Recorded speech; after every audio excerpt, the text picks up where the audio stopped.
But let's not talk about that on All the right. show because we don't want to come off We're as live. conspiracy theorists.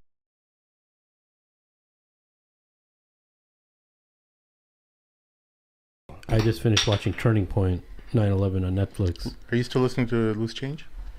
Loose Change I saw like 15 years ago.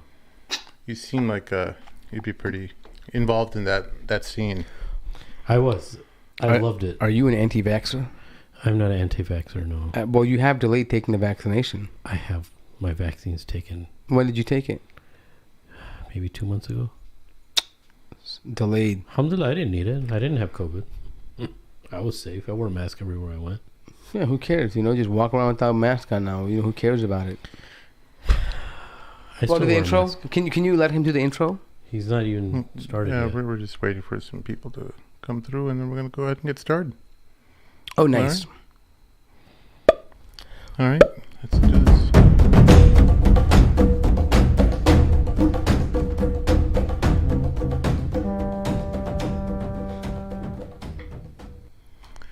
Assalamu alaikum and welcome to the Mad Mamluks. My name is Sim. Along with me are my co-hosts, Sheikh Amir, Abu Ponderosa, as I like to call him once in a while. You know Abu, The blue-eyed devil. you know what Ponderosa is, right? It used to be a restaurant. It used to be a restaurant, but Ponderosa is a western tree Oh. out in western United States. So you know how like the Arabs have like qatada and like weird like oak tree type names to demonstrate strength and firmness and character. What is Ponderosa supposed to Ponderosa symbolize? is a It sounds very They used to use the sounds very tree. delicate.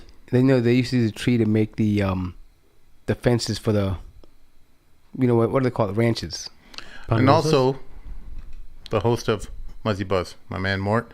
Hello, long time no see. Help Shabbat us out shalom. on patreon.com/the Mad Mamluks. We entirely rely on your support and Allah's support, of course. I don't want to get in trouble with Sheikh Amr here. I like that. You caught your tawheed. Sheikh will cut you down right there. And the Shabab will too. They're listening. The Shabab are always listening. The shababis. They're always The listening, man. shababis. They're ready to hold old Sim accountable. Uh-oh. I did say Shabbat Shalom, so they're probably going to get real pissed off at that. I'm just The joking, walls have guys. shababs, I'm not a huh? Jew. Yeah. So patreon.com/the Mad Mamluks. Help us out. A couple dollars a month. It's really important that you guys understand how important that is because all the bills and everything are supported by you guys alone. We need some camera equipment. Yeah. And you can also go on.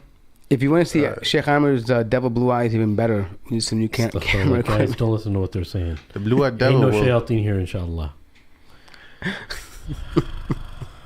Sheikh, Halloween's right around the corner. Are you collecting your jinn stories? You wanna? Wait. Bro, because I think, because you go to ruqyas regularly and you've been going without me, which is really upsetting me. And I told my wife about it, how upset I am. Only two in the She past said, month. why would you want to go to a ruqya? I'm like, I love this stuff. I love the... Yeah, people get terrified. I don't. want to see a bed floating. You're not gonna see a bed. I want I to see. want No, to see I it, like. though. You know what I've seen most of the time. I usually see stuff like this. Okay, when you see the hands, it's moving like this, Yeah. or Right. it's like this. Right. The Or like- toes. Yeah, toes and the curling, right? But I want to see some crazy stuff. Yeah, Like I I want can to see see. somebody attack the sheikh. Yeah, I've seen that once or twice. I just want to. Oh, hey, but can you punch the jinn like if that's happening? Like knock him out. Like No, you're supposed to hold them down, man. what if you knock him out? Will it hurt the jinn? There's actually two Depend- philosophies in Ruqya. It's like, do you beat the person? Because sometimes some people practice the element of beating because where the jinn or the shaitan may be placed in the body. But the dilemma is the person may have bruises. Wait, next to you. so You don't explain wanna do that. Because apparently there are some Iraqi who believe that there are pressure points where the jinns generally tend to cling Gather, to in the body, right? Yeah. So when they put pressure, sometimes they use a stick, right, just to kind of like put pressure in that point, and then like force that jinn to be uncomfortable, right? Is Yeah. that what it is? Yeah. Is that the idea behind That's it? usually the idea. And sometimes there's the pain points and reading, Quran and certain adhkar that definitely triggers the shaitan or the jinn.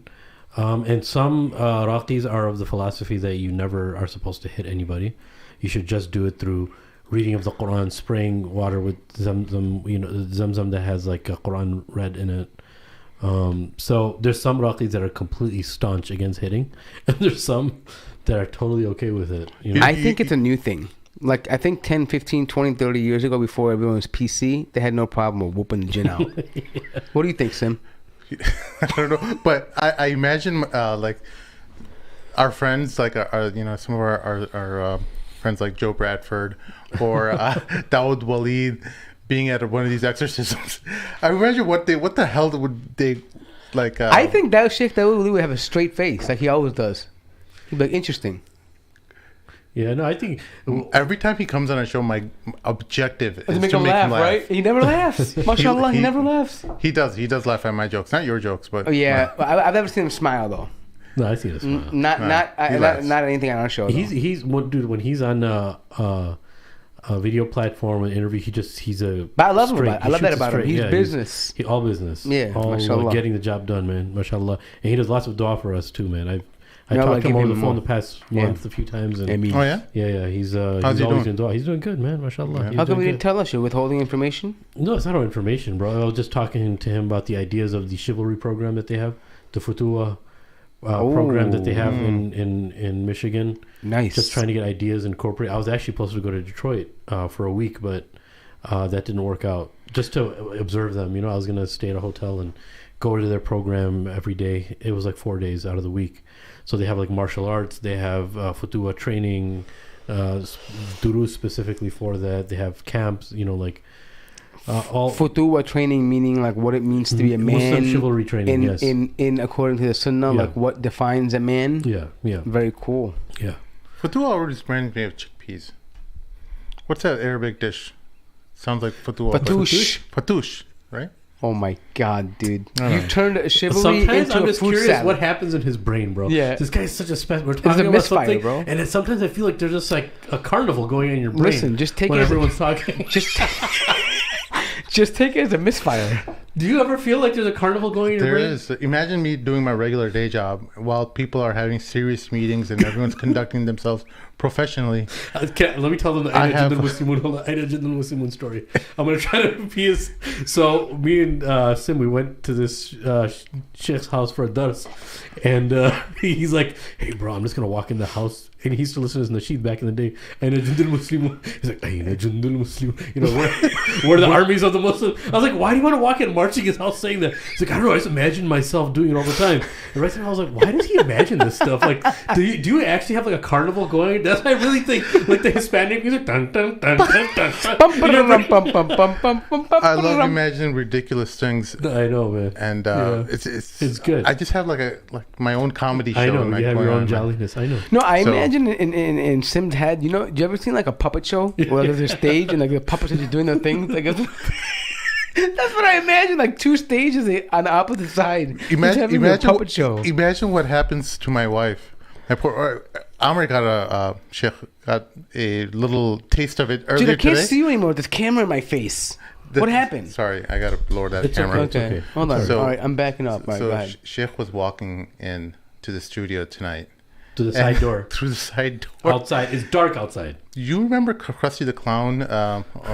Yeah, his laugh? Yeah. So I do that pretty well. Like that. I just yelled that through the window because the path to the studio is really dark. I'm in the process of trying to turn my flashlight on my phone. Is that why you jetted out? Because I saw him when I was pulling in, and he's gone. Like you ran over here. He's freaked the heck. He's like that. He yelled back at me. He's like, "That's wrong. That's wrong, bro. You're going to hell." Yeah, I'm not gonna say all that, but so it's pretty goofy. Yeah, you're mashallah, interesting specimen. I would love to study your brain. So the next ruqya you're going to, I can. It's probably not. No, it was those are. I don't really go to those too much anymore. There were just specific cases. If you want me to, I can tell. We had such a great time at the last one that me and you went to. It was crazy. Well, take me. Yeah, but here's the thing. Listen, dude, there's one Imam in Toronto, Somali Imam. Really? In Masjid Roda, Imam Bashir. Oh, you're telling me the recordings you sent me of him, bro? No, did I? The Quran recitation guy. No. Or was that in Buffalo? Buffalo. Okay. No, but this guy, mashallah, he had ruqya sessions every Friday, group ruqya every Friday, Saturday. Wow. Mostly women that come.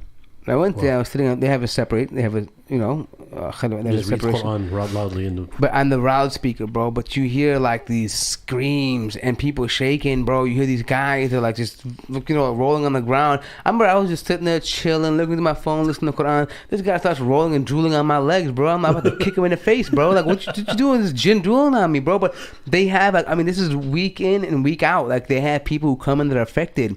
And they have people who have a long-term affection. They have to come in and, continually fight these shayateen or jinns. And, man, it's like this every weekend. So if you're ever in Toronto, in Mississauga, Etobicoke, and it's in the West End, you go there, it's called Masjid Roda. And every weekend, it's full. I'm talking about 20, 30, 40 people getting ruqyah sessions. Oh, my God. Did you guys hear about a year or so ago, the History Channel did this program called Skinwalker Ranch, or the secrets of Skinwalker Ranch. Skinwalker Ranch is like this area in Utah that was a ranch area. It was like, I don't know, 50 acres maybe. It's a pretty large area, right? But it was owned by a family, and they had cattle up until like the 80s and 90s. They had like a ranch, and then they couldn't deal with living there anymore. Okay, because their livestock was dying in very peculiar ways. Like the entire cow would be killed, and like there would be no blood in the cow. Like, oh wow, like strange ways, and all kinds of paranormal activities were happening. What's with the name Skinwalker Ranch? What's that? That later came on. Name came later on. So what happened is, so many of these activities, visitors would come by, and they would all experience weird things happening, until a aerospace company. Boeing? No, it was I can't remember the name. No problem. It starts with a T, but some aerospace company, and one of these guys who's kind of like enthusiast, like Elon Musk type. He's very enamored by paranormal stories. Forward thinker. Yeah, he buys the land up from this couple, and they invite the government, and they do all kinds of studies. They classify everything. All the information, everything related to it, gets classified. Fast forward 10 years later, another man buys it. He's a real estate mogul in Utah. His name is Brendan Fugel, I think that's his name.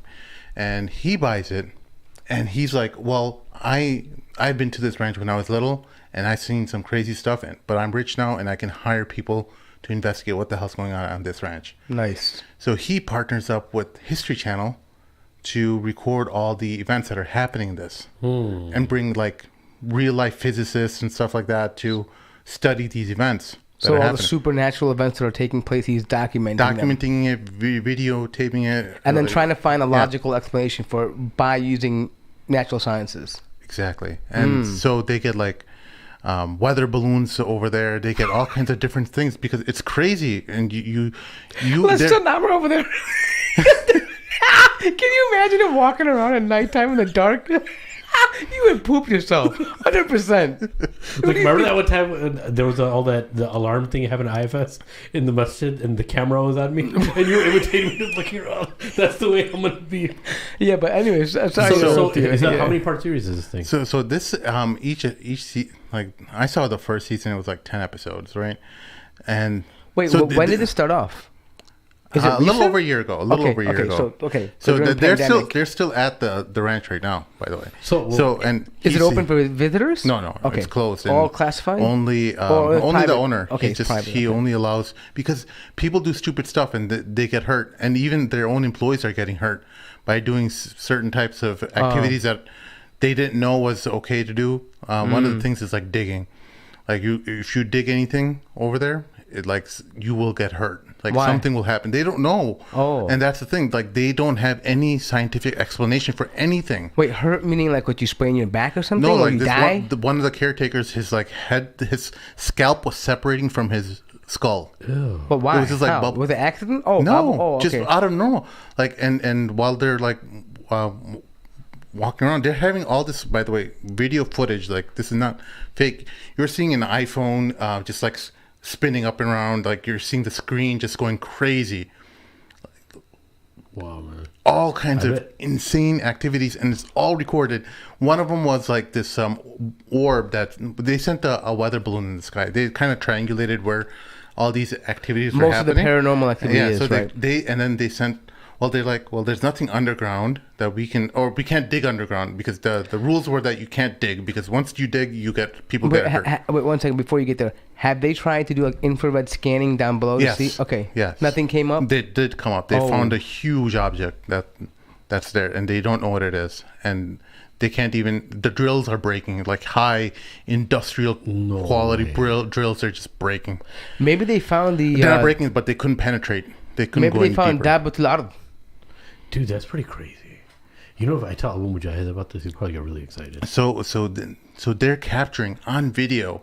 It was like hair raising to see this orb that's in the sky.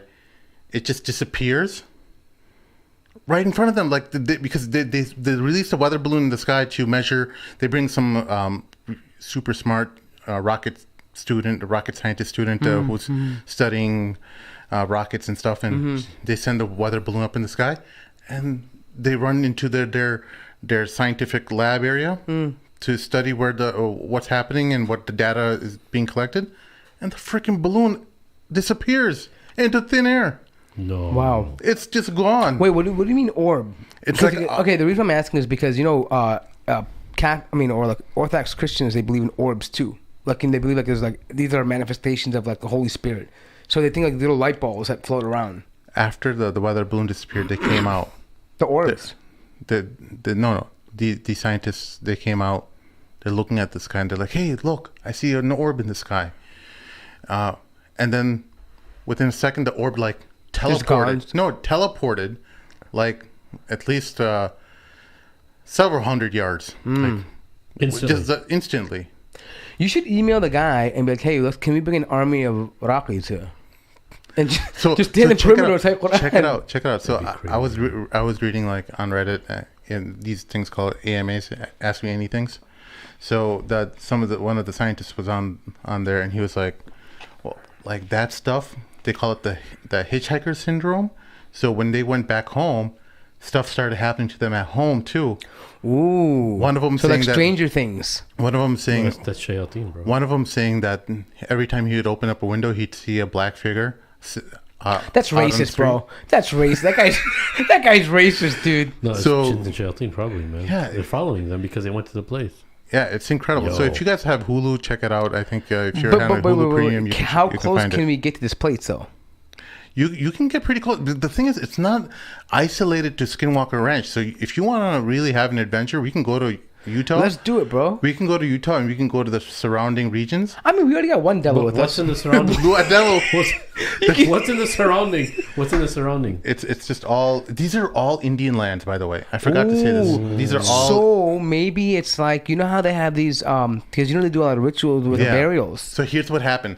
There's this legend is that the Ute tribe that was in Utah was Interesting. fleeing from the settlers, and the Navajo were, Uncle Tom's, and they partnered with the settlers, the Or white some settlers. Navajo's going to call you out on that now. So the Ute tribe cursed the land before leaving. They cursed the land. They cursed the lands before leaving. Maybe they Libation. buried these ta'aweez. And that's exactly what it was. So my theory was they buried artifacts related to black magic and things like that into the ground. That's why you can't dig, and that's why things are happening as soon as they start digging. That could be, and also another thing is, Sheikh Ahmed, this is true, right? Like, shayateen are attracted to bones, right? Like, I mean, generally, Their food jinns, right? yeah, So they might have had a lot of these bones left over from their animal rituals and whatever they're doing. So maybe this is kind of attracting them and locking them in the area. I don't know. Allahu So, alam. so the first question I have is like, I know that you said it's real, but like, how real is all of this really?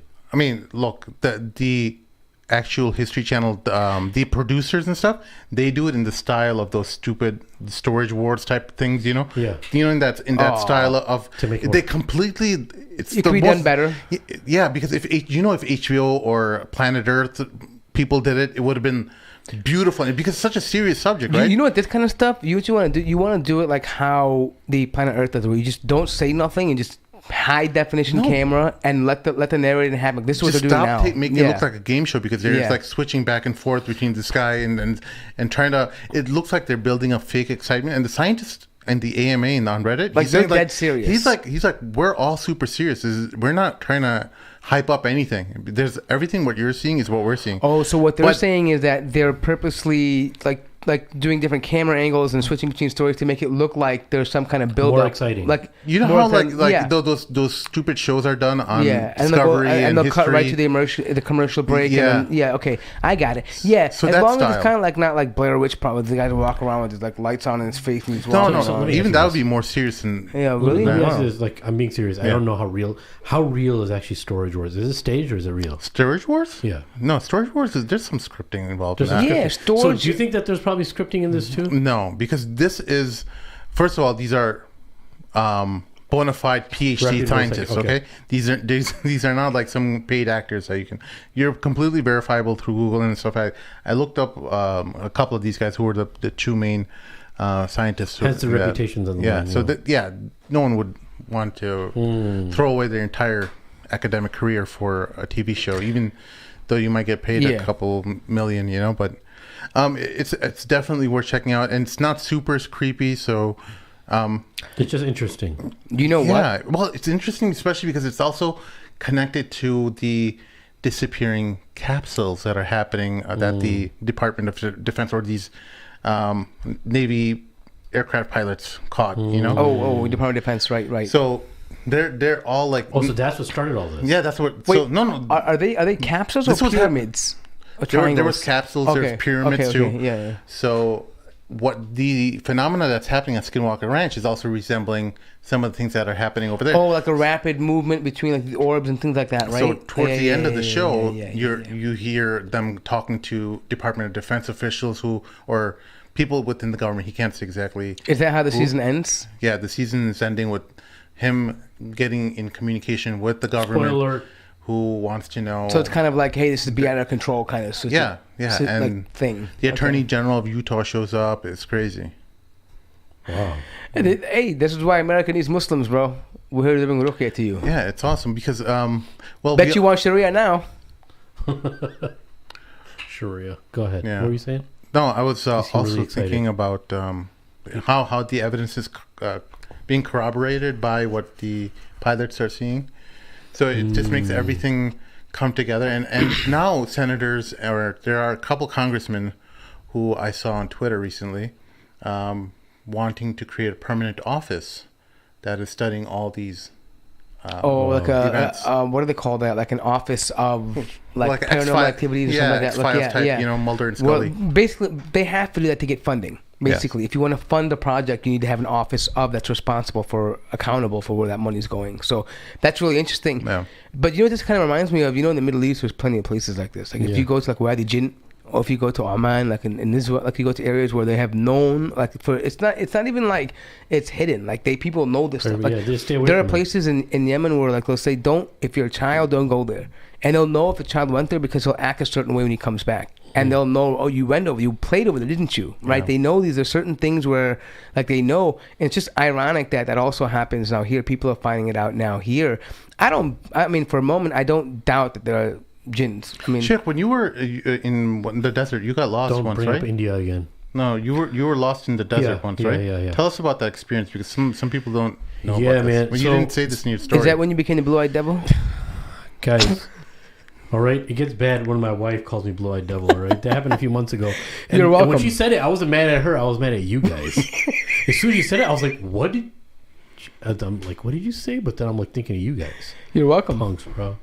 Blue-eyed devil. If my kids start calling me blue-eyed devil, listen. I'm gonna burn your snowboards. Listen. We just increased mawadda between you guys, alhamdulillah. So it's okay. So you should thank us. The muwatta by Imam Malik.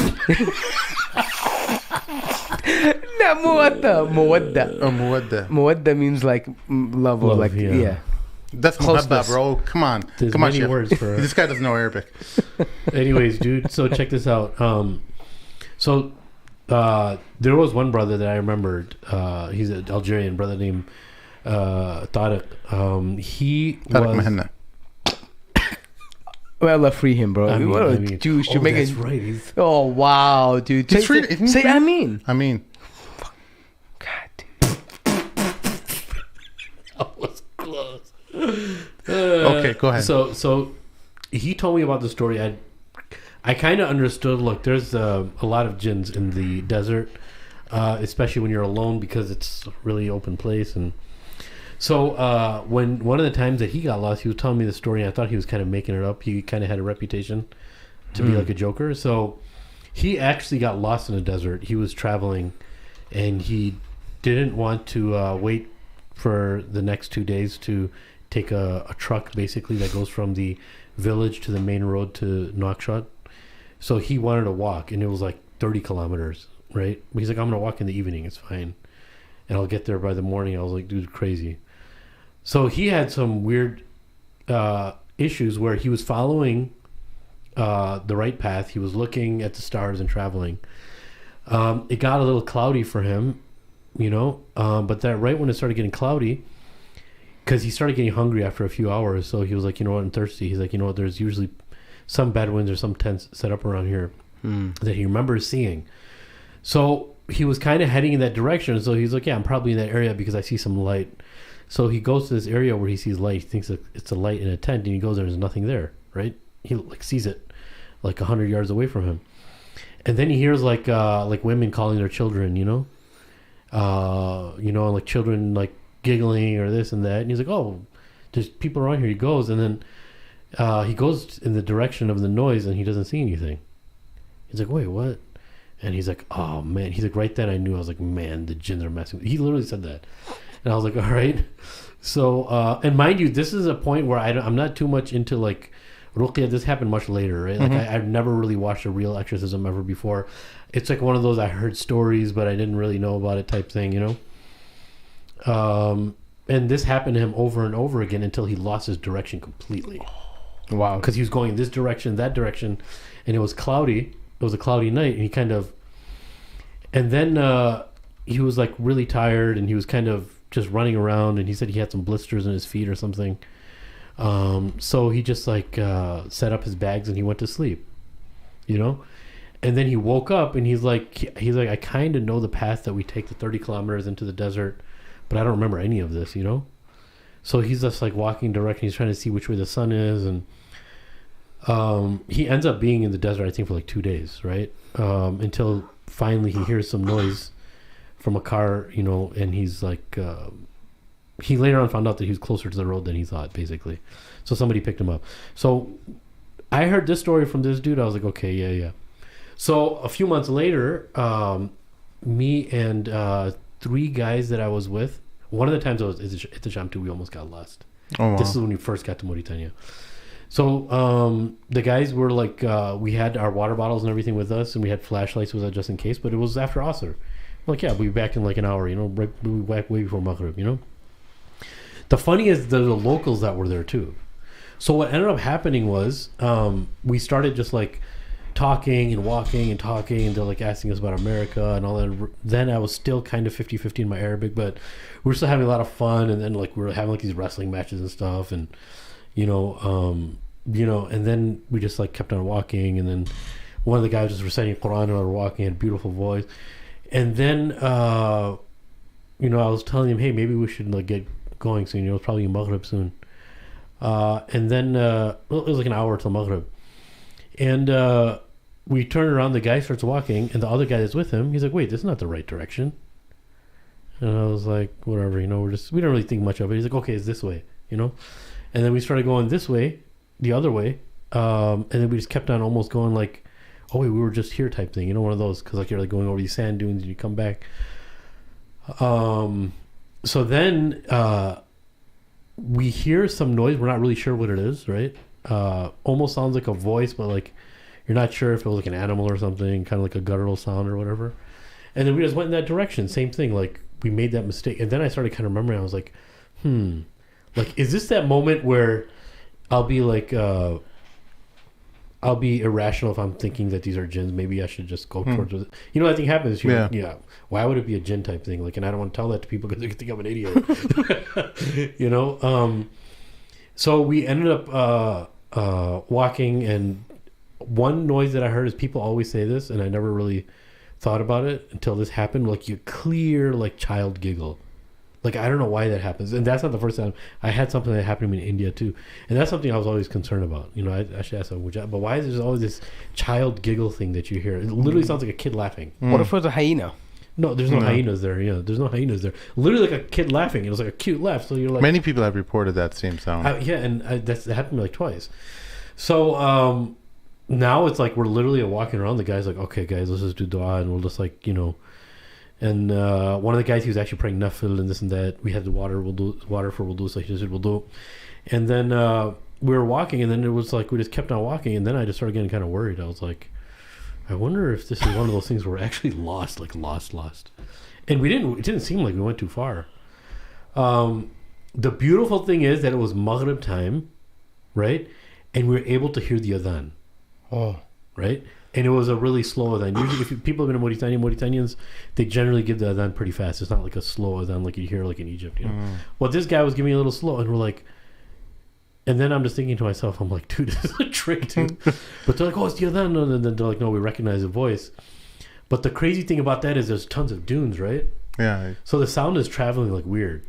But eventually we kind of like got the direction right. And it happened to be that, look, imagine that there's a sand dune here that we went over. The whole city. Show the camera. The whole city is right here. Yeah. Right? The sand dune that we went over, you go out like this, like maybe like 200 yards. And then you go over the sand dune. Yeah. And then everything is just like tons of sand dunes. We're kind of like in a flat, hard land. Okay. So what happened was we were kind of in the area. And we just had to go over this huge sand dune. But everything looks the same. That's the problem.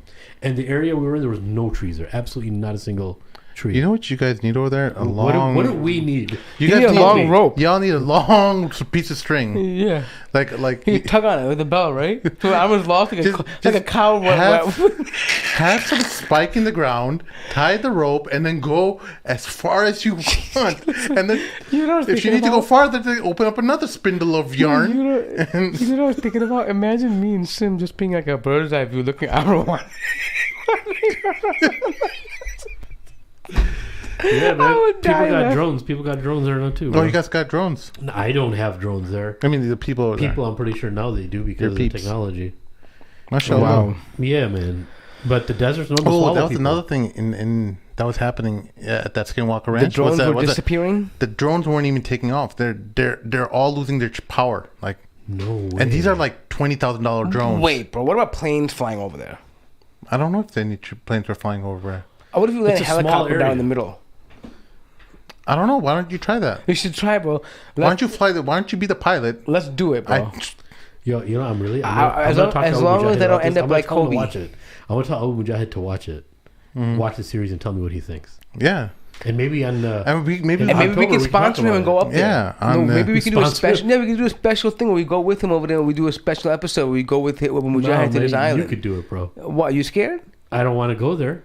Wow. Why would I? Look, come on with us. Hey, this is the level of Imam. Imam. You guys are. No, I can. Look at I don't want to say Imam, wallahi, but you guys are not going. I would go. I guarantee you won't go. I would go. We will go. If you come, I guarantee you, wallahi. No, I'm not going. And Amr, listen, Amr, you have nothing to worry about, bro. You're half devil anyway. Nothing's gonna happen to you, bro. You gotta stop saying that. That's not a nice thing to say to your brother. Mort, let's just prove him wrong by going. Yeah, we will go. Yeah, go. Tell me what happened. No, listen. Turn your phones out. These guys come back with no phones and no clothes. You guys are gonna stay there chained up. We come there, you guys like chained up forever. Like no, I'll go there naked. What are they gonna do now? Did you know some jinn have like ghost towns as well? Yeah. They just set up an entire illusion of a town for you. Yeah. That you go in. And you think that you're in a civilization. Yeah, but it's actually like a ghost town. But there's what people usually say is like you the do a lot of reading on this, huh? Yeah. Check out Reddit/r/paranormal. Yeah. So here's the thing: our paranormal. There's Iraqi veterans who've come back from Iraq who have said like some incredible stories. Like, but Sim, here's the thing that they're confusing. It's actually not a fake town. What's happening is that when the jinn possesses someone, he makes him delusional. So he's thinking he sees this, but it's not there. Yeah, but he can make a group of people in Yeah, delusion. yeah, of course. I mean, he can possess people, of course. But what I'm saying is this delusion of sihr, like you can make someone delusional to the point where they think they've seen something or done something when they haven't done it. Yeah, that's what Abu Mujahid Yeah. explained to us when he was on our show. And he said, like, they do a magic of the eyes where they're making you see something that isn't actually there. Yeah. Yeah, So, anyway. it's crazy, man. But I never heard of this in my life. What are the cows? Cowskin Ranch? What's it called? Cowskin. Come on, bro. Dead Why you gotta be like Skinwalker. that? Walking Dead. Skin Ranch. Texas Walker? What's it called? No, tell me. Skinwalker Ranch. Skinwalker. The that's show's what it's called The Secrets of the Skinwalker Ranch. Secrets of the So Skinwalker. it's only one season so far? It's No, only I been think one it's 2 seasons, but I only saw 1 season. Okay. But it's really good. Okay. Can we, by the way, if you don't mind, can you show the audience that new little thing you have on Oh my god, what the heck is that, bro? it's a boar head. It's a pig head. No, that's not a boar head.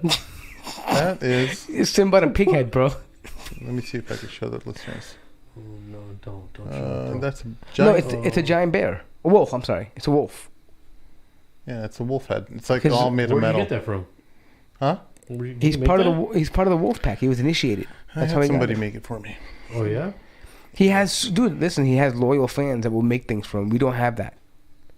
Is it a fan that made it? No. An artist. You really believe that? What a gullible guy you are. Hey, fans, No wonder- fans have sent us stuff before. No wonder jinns deceive you all the time. By the way, if any of you fans know about jobs, I mean, huh? Sheikh needs a job. The sheikh wants to become a BA. Sheikh, what kind of job are you looking for? I'm thinking about a lot of things. He quit his previous company. Yeah, previous place of employment has been canned. So if anyone out there knows No, guys, let's not make someone in this. the I BA was joking, guys. field, Don't listen to what they're saying. let Sheikh Amr know. Reach out to us. Reach out to What us. is it? Where do you leave a bad review for this previous company? Dice.com. Glassdoor. Yeah, Glassdoor. Yeah. Glassdoor.com. Guys, can we not make some of me? Hey, bro, can you The edit previous this part later? company. For those where- of you that know where he was, I want you to go leave a negative Hey, review. can you? I don't want to mention it. Mort doesn't want to mention Hey, it. you can edit this, right? Sheikh will get really upset if you mention his previous employer's name because they're Why are you guys talking about this? they're here? affiliated with Islam. And the thing is, you can mess with Mort, he'll be okay. You can mess with me, I'll be okay. Yeah. But when you mess with Sheikh, When you take it to the sheikh, that's now we gonna shake and bake. now we're gonna. Wait, guys, you're gonna edit this all this, right? No, we can't. No. We're What am I live. talking about? What are you guys doing? I said as a joke, the jobs, and you guys are going pretty good. Glassdoor.com, fellas, Yeah, Glassdoor.com negative reviews. for Guys, Those don't who- listen to anything these guys are Hashtag saying. Amr's life matters. Is that a new thing? sorry, we can't elaborate. I know people are. I Probably know you guys frustrated, want the what juicy heck details. Are you guys talking about Sheikh recently left his previous employer after they mistreated him horribly? Oh my lord, are we Horribly. recording this right now? Horribly Horribly. mistreated him. You guys, why are you going along with this? No, because it's true. It's true. You're not saying anything. You And didn't. you're too You humble. didn't tell us to say anything. Yeah, I know You you. guys are Wallahi, punks, no. bro. Just to be out there, to be clear, everyone listening, wallahi, anyone who knows what we're speaking of, wallahi, the sheikh never told us to say anything about it. We never even planned to bring this out. It just happened spontaneously. And I think me and Sim have been feeling this way.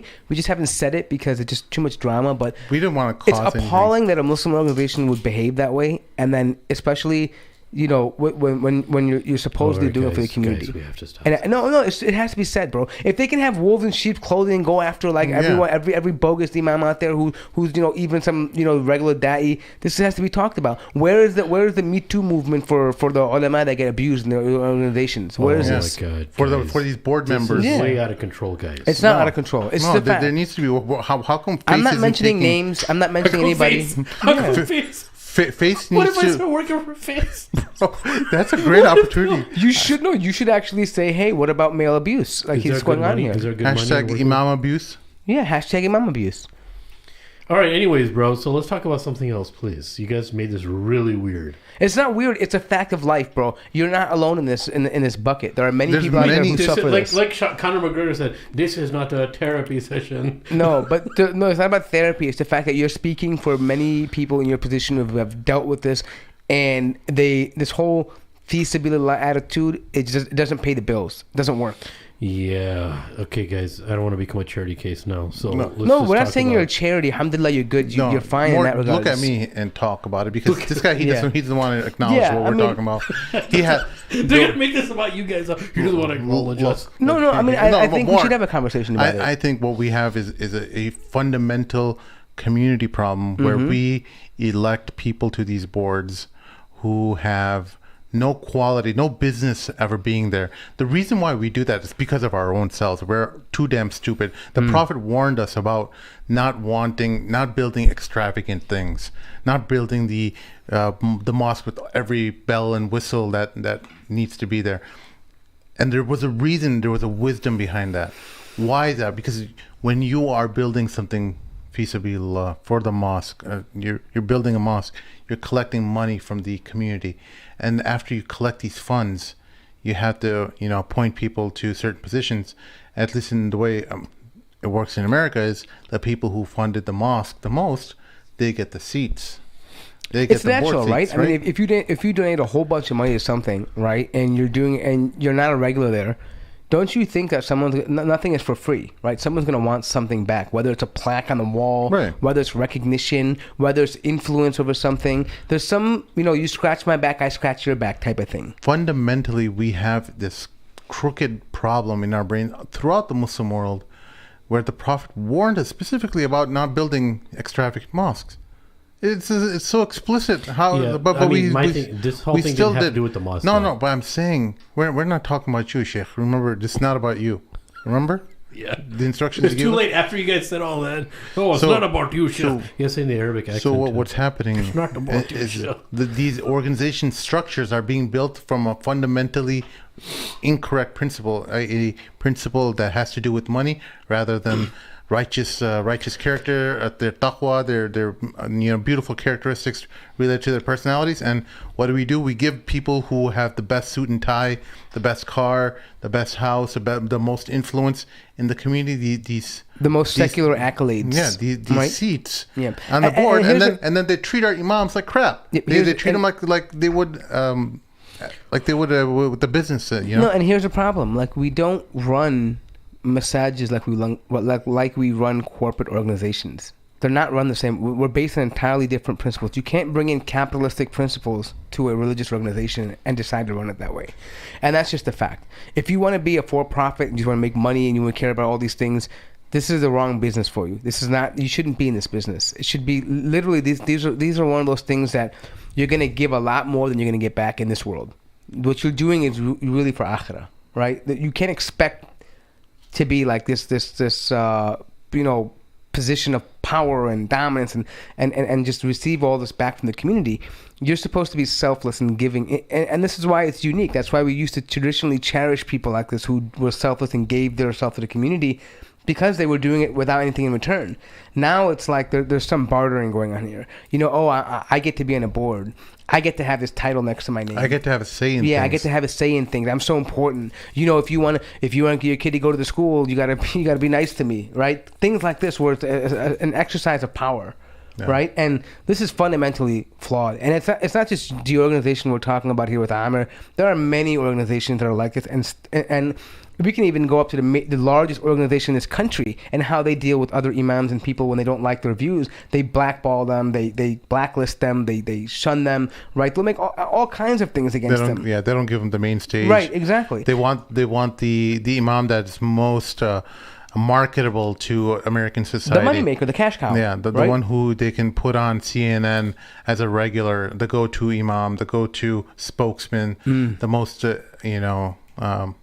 the person with the most charm and charisma, Right. No, I mean, we can drop it. I mean, I think we hit it, but I mean, that's why we said Ahmed. It's not just because of you. We don't embarrass you. I mean, all jokes aside. It's bigger than you. It's bigger than you, yeah. It's bigger than you. Embarrassed me by calling me the blue-eyed devil. That's not embarrassment. That's a term of love for you, bro. If I hate you, I'd call you a red-eyed devil. Yeah. Anyways, all right, guys. So we have a question in the audience. Can I read that one? Yeah. Social media is going to be so interesting. maybe it's a little controversial, but Rabar Buyan, I'm sorry if I'm saying that wrong.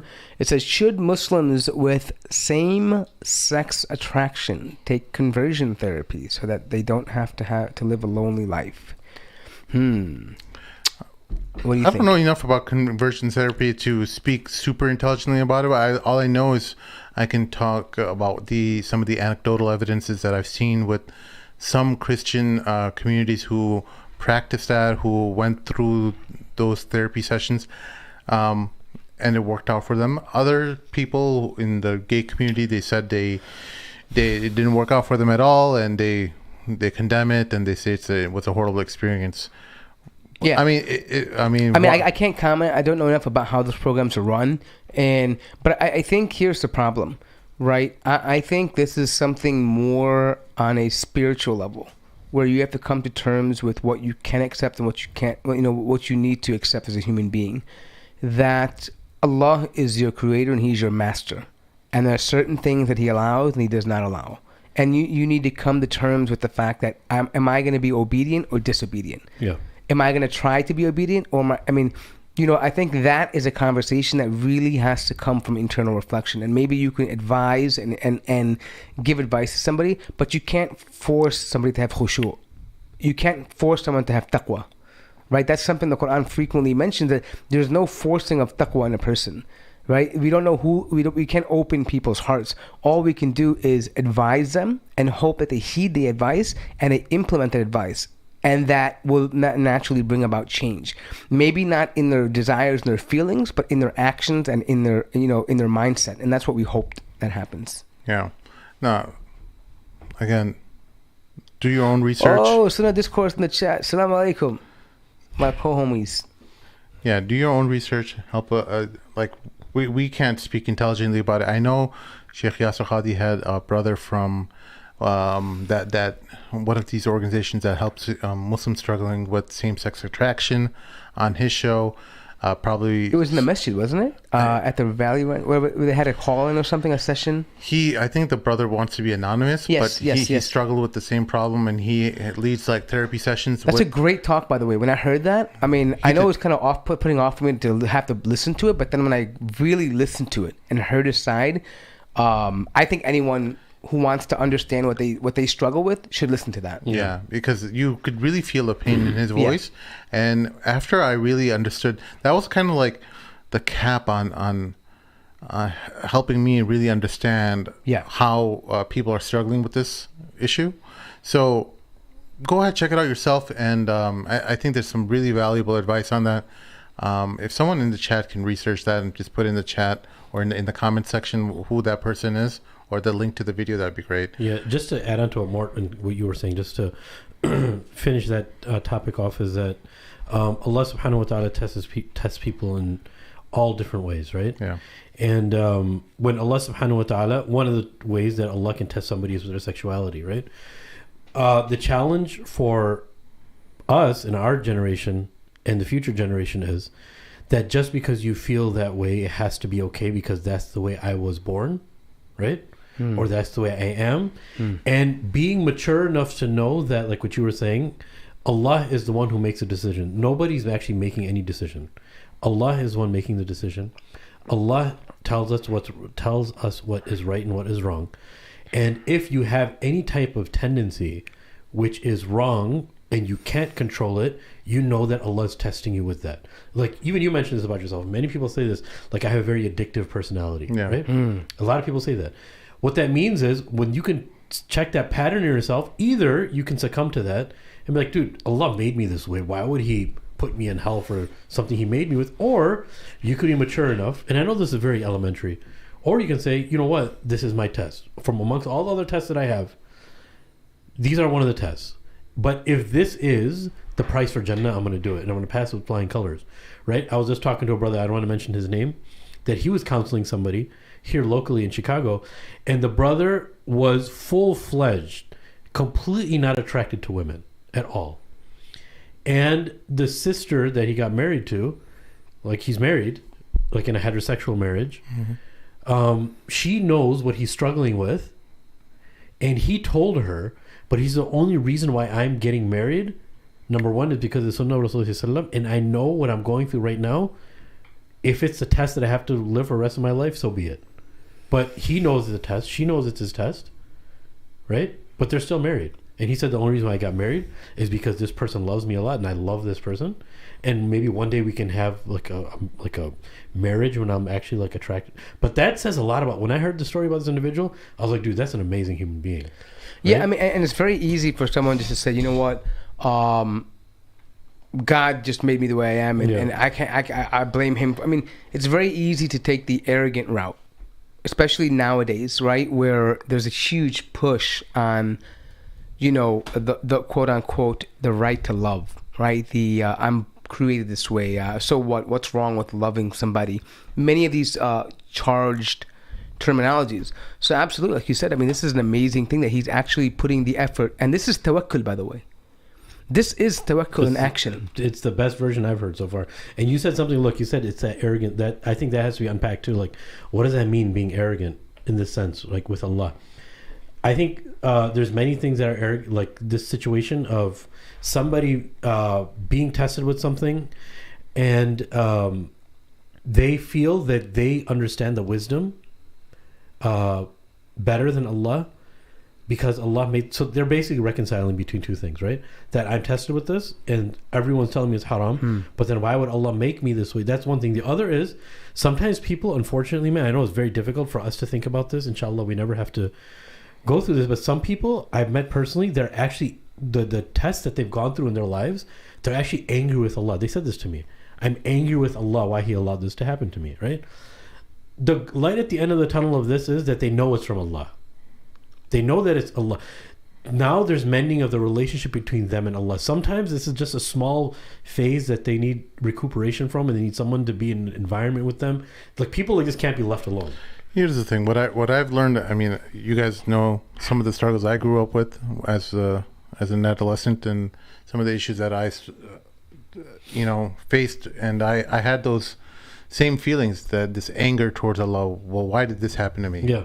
And like, I don't want, like, I'll obey Him, but I won't love Him. That was one of the things I would say as a young teenager, just but now looking back on everything that I've been through, I'm like, I wouldn't have it any other way, because I think what these tests do is they iron out, they beat down. I think what I really, let me pull it back a little bit. I think when Allah subhanahu wa ta'ala is determined for you to go to Jannah, I'm not saying I am, but I'm saying inshallah, we all are. And the tests that we receive, they kind of hammer out all these impurities that are within our soul, that prepare us for this. That's one of the benefits of trials and tribulations. And it's up to you, the people, because I know other people, non-Muslims and stuff, they experience trials too. Well, how do they process those trials is the question, right? Because they in the secular mind, in the irreligious mind, it's all what? Happenstance, bad luck. Yeah. Yeah. And the way that they attribute towards it, or even try to solve these issues, is never through Allah. Like, they never. We were talking about jinn stories earlier, right? Yeah. Some people, like on these paranormal Reddit subreddits, will be talking about their issues and stuff. Some people are really having really terrifying issues, and there's people in the comments saying, "Hey, invite a priest to your house, invite an imam or someone, really," and they will stubbornly refuse. Yeah, they refuse. Now, so think about that type of mindset, that type of quality and character, where you're refusing to submit. Yeah. You're refusing to submit, and that, as you think about it, and as you kind of go through the lessons that you learn through the Quran, as how Allah subhanahu wa ta'ala tells you that these people, that He will drag them by their forelock into hell. Hellfire. Is that surah? Help me out. I can't remember what surah it is. But go ahead. Keep going. I think. But Surah Hadid? No, Surah Iqra. Oh, okay. It's in the third, yeah. So. And the forelock is what they found out through neuroscientists and science today has found out that is the main area of decision making. Prefrontal cortex. Yeah, that is the place where your decisions are being made moral decisions, all kinds of decisions are being made in this area of your brain.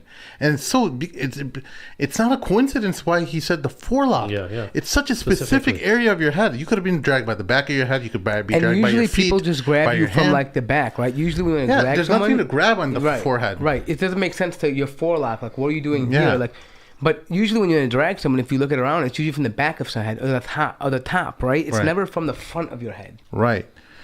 And it just starts because one of the underlying problems that also gets, or questions that get solved as you're wondering about these things, is because you always wonder as Muslims, you ask, well, why are these people going to hell, and why isn't hell too bad of a punishment, and all these questions come into your mind, and you're trying to wonder what criteria that Allah subhanahu wa ta'ala is looking at in determining why he chose me or any other Muslim to enter paradise and not this person, because that person seemingly is a nice person, but they're not submitting, right?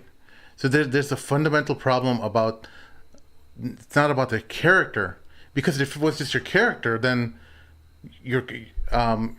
anyone could go. So many people could have gone to Jannah, but when you realize, like, okay, well, there's bad Muslims too, who end up going to Jannah, right? We're not going eventually, right? Yeah. So there's bad people who, maybe let's not say bad, but let's just say people you would never imagine who are people of Jannah end up going to Jannah. Yeah, well, people in the gray zone. You know what's great is Sheikh Muhammad Ibn Abdul Wahhab makes an example of this. The one who fornicates with his mother is better than the one who makes shirk billah, meaning that because he can be forgiven for that. I mean, meaning if he dies repentance, but the one who dies upon shirk billah, there's no repentance for this. So why is that? I mean, why is that an important thing to mention here? Whether you agree with the Shaykh or you don't, the issue is that what he's speaking of here is this fundamental principle of accepting authority. Yeah. And here's an interesting paradigm. This kind of relates to what we talk about in the modern movement among women, this feminist movement. I don't want to have authority of a man, right? I'm free.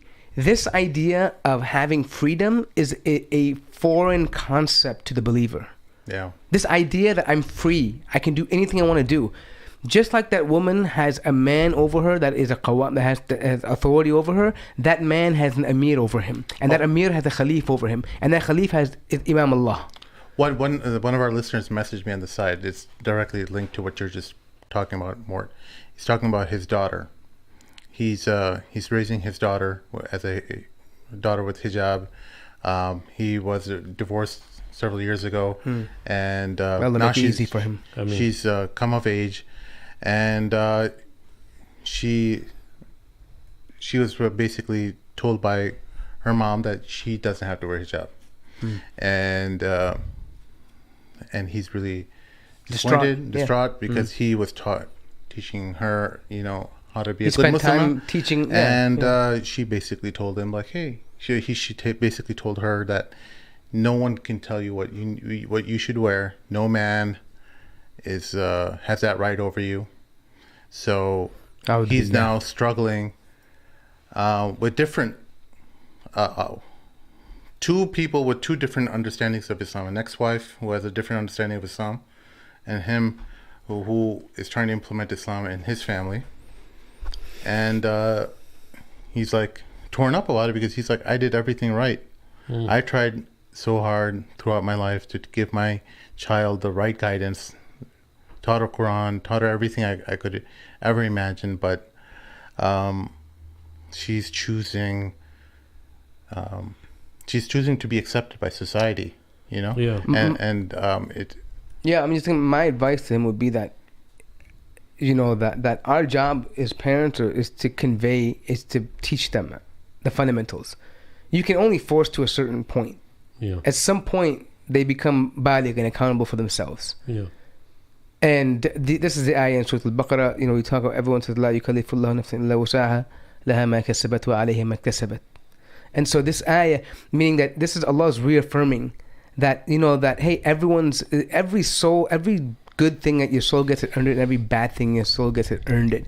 And so, as much as I feel that pain for that brother, but all he has to be accountable for in front of Allah subhanahu wa ta'ala is that did he convey this to his daughter? Did he create the environment for his children for it to be conducive for them to become Muslims and to become good Muslims? And I know that's very tough to wrestle with, but you can't force anybody. You know, right? And especially these days, you can force them to wear outside the house, and the minute they walk out to the bus stop, they can take it off. You can't watch over everything. You know, but I think right now would be a good time for you to just mention the ayat in Surah Al-Baqarah. But right before I do that, about the ayahs of trials and tribulations, is the you know, in Surah, it's so interesting you brought up Surah Al-Alaq, you know, Iqra bismi rabbik. When Allah subhanahu wa ta'ala said لَنَصْفَعًا بِالنَّاصِيَةِ, right? They're going to be dragged by the Nasiya. He even gives the characteristics of the forelock. Nasiyatun kadhibatun khati'ah, right? The Nasiya is a liar of this trait of this person.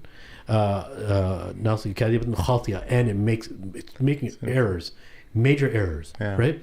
So the interesting thing about this, talk about obviously somebody who possesses intellect, it's very easy for them to deceive themselves. Right. Only Allah knows the truth. And that's why, that's one of the so important things why we need to iron out our crazy, faulty errors in logic and thinking.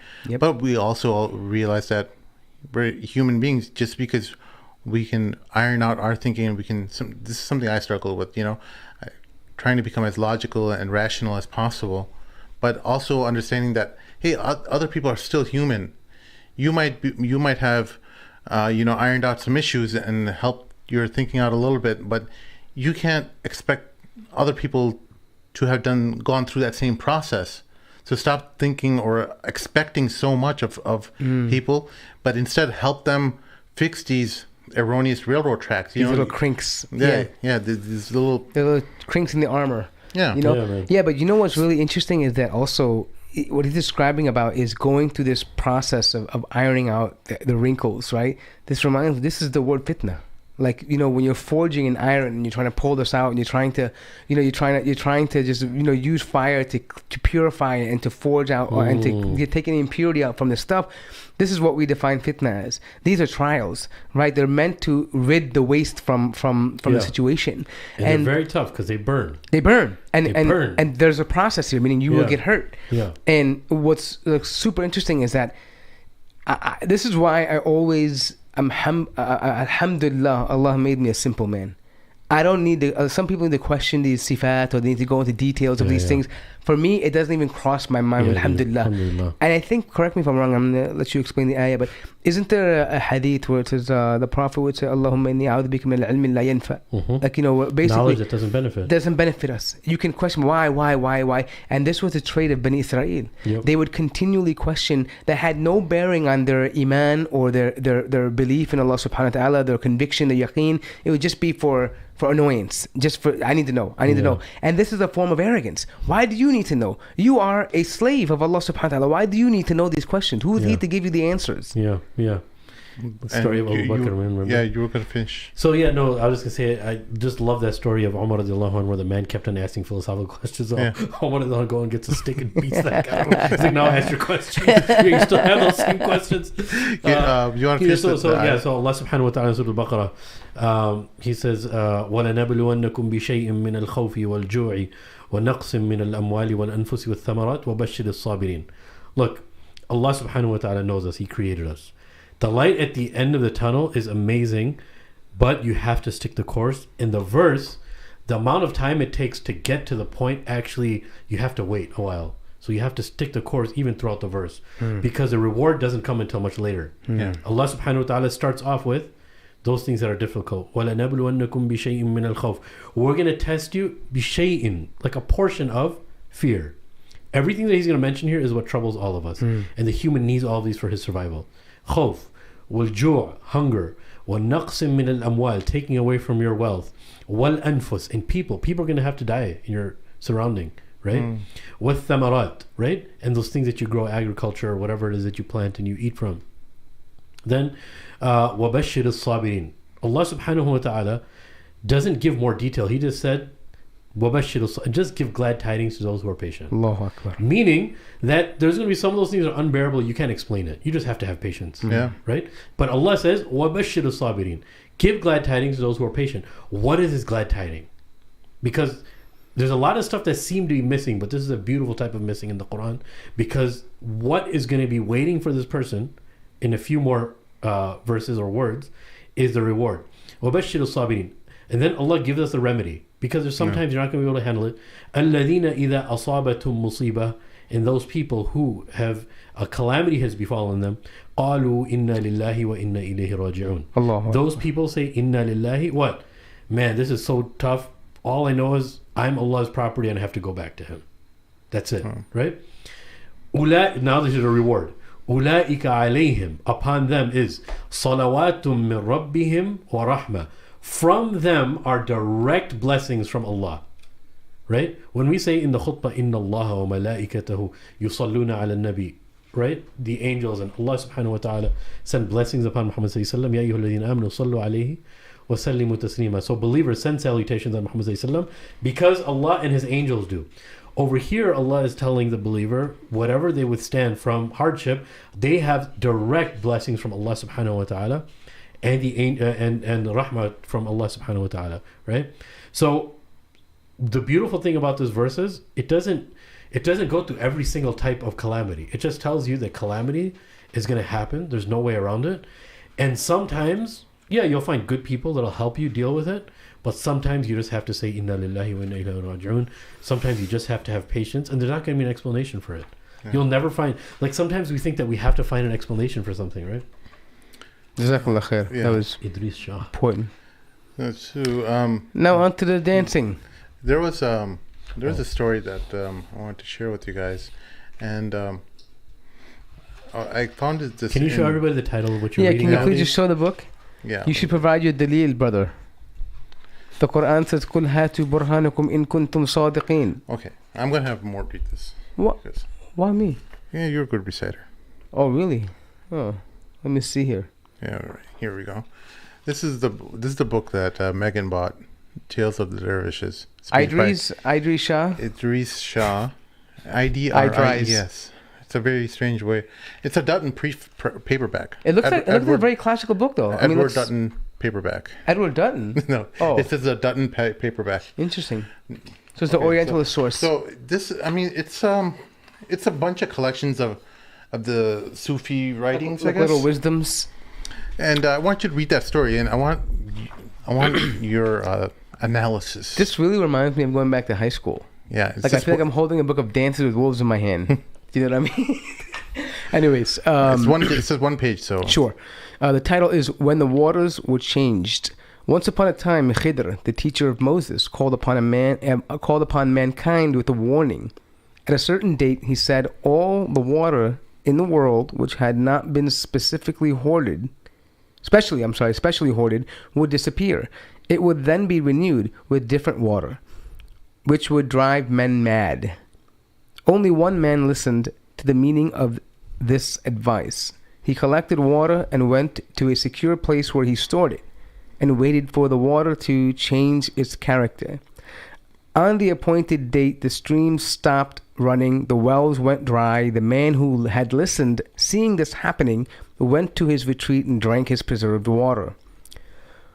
When he saw from his security the waterfalls again beginning to flow, this man descended among the other sons of men. He found that they were thinking and talking in an entirely different way from before. Yet they had no memory of what had happened, nor of having been warned. When he tried to talk to them, he realized that they thought that he was mad, and they showed hostility or compassion, not understanding. At first he drank none of the new water, but went back to his concealment to draw up on his supplies every day. Finally, however, he took the decision to drink the new water because he could not bear the loneliness of living and behaving and thinking in a different way from everyone else. He drank the new water and became like the rest. Then he forgot all about his own store of special water. And his fellows began to look upon him as a madman who had miraculously been restored to sanity. Pretty deep. So, how do you know that that story is complete bogus? Well, because it's Khidr. I mean, No. There's a fundamental problem in the story itself. Why that story is bogus? because all the water, the whole idea of all the water being gone. I mean, that's No. just a bit weird. So think about it. If someone's narrating this story, this person drank the water, and these people drank the water. They completely forgot their previous condition, right? Their previous condition was with the old water, right? That they had drunk. It's a good book. This person who was the holdout, who didn't drink the water, he was being treated like as if he's a crazy madman. Now he drinks the water and he becomes just like everyone else. So how is his previous condition remembered?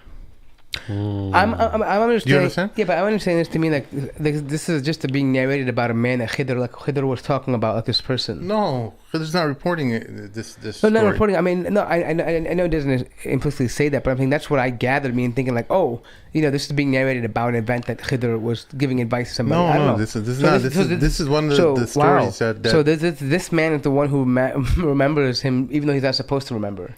Right. So again, the story is trying to teach you that people are followers. They want to become like other people, and they would rather be accepted rather than hold out and do the more difficult thing. Right? They don't want to be alone and ostracized in society.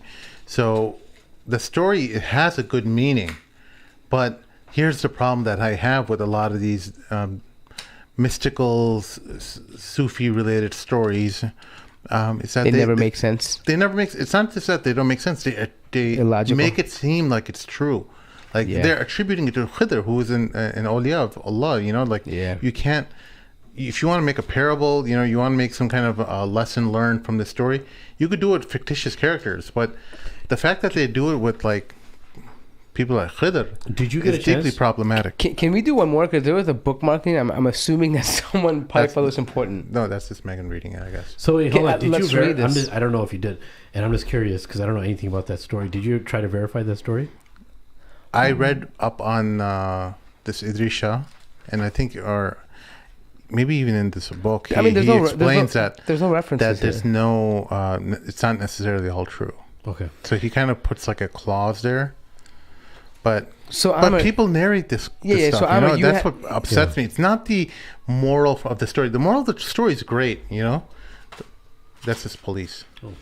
Yeah, but so Amr, you have to understand something. These people, they will narrate things because they believe that they have their awliya and they have like ilham, and so there's no riwayah for them. It's not a hadith, but these are wise men. They're sages and all that stuff, right? But I want to read the other one because Sim stopped here. It's very important. It's called the Three Truths. The three truths. The three truths.